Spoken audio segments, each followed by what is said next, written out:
আসসালামু আলাইকুম। উপস্থিত ছাত্রছাত্রী, তরুণ তরুণী, নারী ও পুরুষ সকল নাগরিককে আমার সালাম ও শুভেচ্ছা জানাচ্ছি। আমি গভীর শ্রদ্ধার সাথে স্মরণ করছি ফ্যাসিবাদের বিরুদ্ধে দীর্ঘ লড়াইয়ের সকল যোদ্ধাদের। বিশেষ করে অভিবাদন জানাই জুলাই গণ অভ্যুত্থানে শহীদ হওয়া ছাত্র জনতাকে, যারা আহত হয়েছেন, চোখের দৃষ্টি হারিয়েছেন, যাদের অঙ্গহানি হয়েছে, তাদের প্রতি আমাদের ঋণ শোধ হওয়ার নয়। নতুন বাংলাদেশ গঠনে তাদের প্রেরণা ও অবদান জাতি কখনো ভুলতে পারবে না। গণ অভ্যুত্থানের মাধ্যমে আমরা বাংলাদেশের রূপান্তর পর্বে প্রবেশ করার অধিকার অর্জন করেছি। এই রূপান্তর দ্রুত সফলভাবে কার্যকর করার জন্য আমাদেরকে সকল শক্তি নিয়োজিত করার জন্য প্রতিজ্ঞাবদ্ধ থাকতে হবে। পেছনে ফেরার কোনো সুযোগ আমাদের নেই। আমাদের এই কাঙ্ক্ষিত রূপান্তরের লক্ষ্য হবে সকল ধরনের বৈষম্য অবসানের রাজনৈতিক আয়োজন নিশ্চিত করা, এদেশে গণতান্ত্রিক ও নাগরিক সমতাভিত্তিক একটি রাষ্ট্র ব্যবস্থা প্রতিষ্ঠা করা। ন্যায়ভিত্তিক সমাজ নির্মাণ ছাড়া জুলাইয়ের শহীদদের আত্মদান অর্থবহ হতে পারে না। ফ্যাসিবাদ বাংলাদেশকে আদর্শভিত্তিক সকল রকমের লক্ষ্য থেকে বিচ্যুত করে গভীর অন্ধকারের দিকে আমাদেরকে নিয়ে গিয়েছিল। আমরা আবার প্রিয় বাংলাদেশকে সাম্য, মানবিক মর্যাদা ও ন্যায় বিচারের পথে ফেরাবার লক্ষ্যে কাজ করছি। ফোরাম ফর বাংলাদেশ স্টাডিজের পক্ষ থেকে আপনাদের এই জাতীয় সংলাপ আমাদেরকে আমাদের নতুন কক্ষপথ রচনা এবং তার যথাযথ স্থাপনে বিশেষভাবে সাহায্য করবে। আমি ফোরাম ফর বাংলাদেশ স্টাডিজকে অশেষ ধন্যবাদ জানাচ্ছি এই আয়োজনের জন্য এবং আমাকে আমন্ত্রণ করার জন্য, দুটি কথা বলার সুযোগ দেওয়ার জন্য। আপনারা এই সংলাপে তিনটি বিষয়কে বিশেষভাবে গুরুত্ব দিয়েছেন: ঐক্য, সংস্কার ও নির্বাচন। সংস্কার বিষয়ে আমাদের মধ্যে ঐকমত্য প্রয়োজন, এর কোনো বিকল্প নাই। এই তিন লক্ষ্যের কোনোটিকে ছাড়া কোনোটি সফল হতে পারবে না। ঐক্যবিহীন সংস্কার কিংবা সংস্কারবিহীন নির্বাচন বাংলাদেশকে এগিয়ে নিতে পারবে না। পাশাপাশি আমরা ভুলতে পারি না যে আমাদের ছাত্র জনতা অটুট সাহসে শিশু হত্যাকারী ও পৈশাচিক ঘাতকদের মোকাবেলা করেছে। মানবতার বিরুদ্ধে এমন নিষ্ঠুরতাকে অবশ্যই বিচারের মুখোমুখি করতে হবে। গুম খুন থেকে জুলাই গণহত্যার বিচারের চ্যালেঞ্জের বিষয়টি আপনারা আপনাদের সংলাপের অন্তর্ভুক্ত করেছেন, এতে আমি আশ্বস্ত হয়েছি। সুধীবৃন্দ, জুলাই গণ অভ্যুত্থান কেবল বাংলাদেশকে মুক্তই করেনি, আমাদের স্বপ্নকেও তুমুল সাহসী করে তুলেছে। বাকহীন বাংলাদেশ জোরালো কণ্ঠে আবার কথা বলার শক্তি ফিরে পেয়েছে। এই দৃঢ়কণ্ঠ আবার ঐক্য গঠনে সোচ্চার হয়েছে। ঐক্য আমাদের মূল শক্তি। জুলাই অভ্যুত্থান আমাদেরকে ঐতিহাসিক মাত্রায় বলীয়ান করেছে। গত 5 মাসে এই ঐক্য আরও শক্তিশালী হয়েছে। গণ অভ্যুত্থানের বিরুদ্ধ শক্তি আমাদের মধ্যে ভাঙন সৃষ্টি করার ক্রমাগত প্রয়াস চালাতে থাকায় আমাদের ঐক্য আরও মজবুত হচ্ছে। এই ঐক্যের জোরেই এখন আমরা অসাধ্য সাধন করতে পারি। এখনই আমাদের সর্বোচ্চ সুযোগ। এমন অর্থনীতি গড়ে তুলতে হবে যেটা সকল নাগরিকের জন্য সম্পদের ও সুযোগের বৈষম্যহীনতার নিশ্চয়তা প্রদান করবে।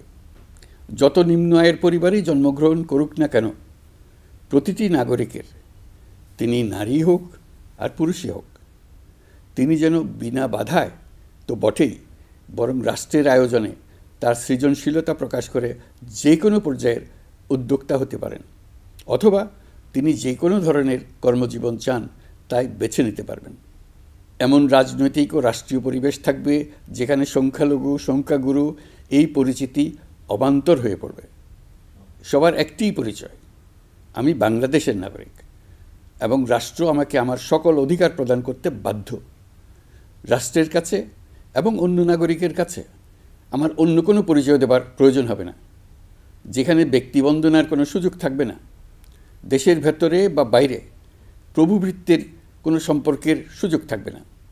আমরা বাংলাদেশের নাগরিক হবার সুবাদে হব বিশ্ব নাগরিক।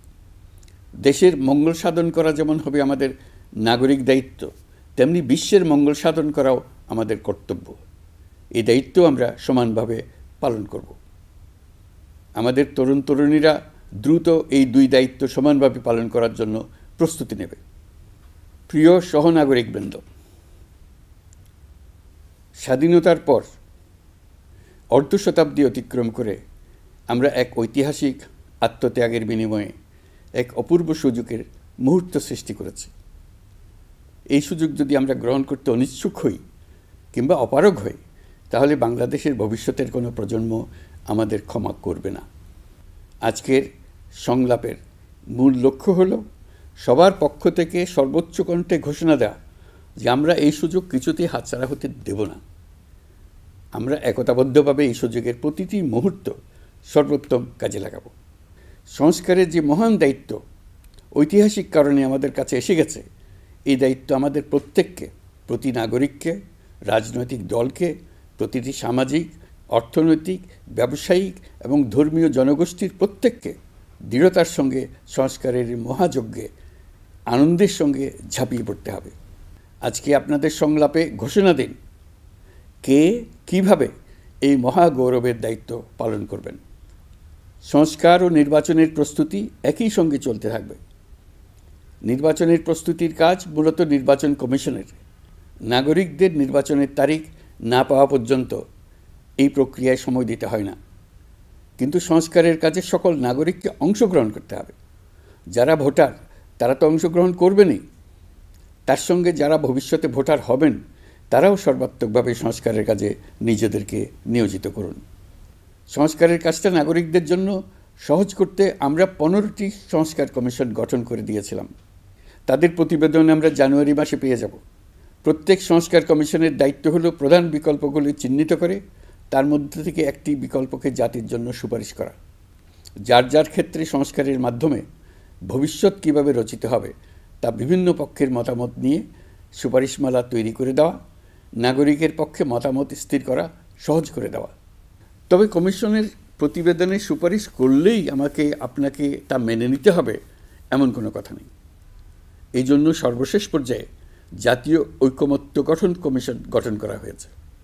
যেমন একটা উদাহরণ দিই, কোন বয়সে একজন নাগরিক ভোটার হতে পারবেন তার জন্য নানা দেশে নানা বয়স নির্ধারণ করা আছে। নির্বাচন সংস্কার কমিশন নিশ্চয়ই এরকম একটা বয়স সুপারিশ করবে। সেই বয়স আমার পছন্দ হতেও পারে, নাও হতে পারে। ধরুন আমি তরুণদের তাড়াতাড়ি ভোটার করার পক্ষে। যে যত তরুণ, পরিবর্তনের প্রতি তার আগ্রহ তত বেশি, এই হলো আমার যুক্তি। তারুণ্য তাকে শক্তি যোগায়, তথ্য প্রযুক্তির সঙ্গে তার গভীর সখ্যতা তাকে এই শক্তি যোগায়। তরুণরা সংখ্যায়ও বেশি, দেশের ভবিষ্যৎ নিয়ে তার আগ্রহী। নিজের ভবিষ্যৎ নিয়ে তার মতামত দেওয়ার জন্য আমি মনে করি ভোটার হওয়ার বয়স 17 বছর নির্ধারিত হওয়া উচিত। নির্বাচন সংস্কার কমিশন কী সুপারিশ করবেন তা আমার জানা নেই, কিন্তু দেশের বেশিরভাগ মানুষ যদি কমিশনের সুপারিশ করা বয়স পছন্দ করে, ঐকমত্যে পৌঁছার জন্য আমি তা মেনে নেব। সবকটা কমিশন মিলে আমাদের সামনে বহু সুপারিশ তুলে ধরবে।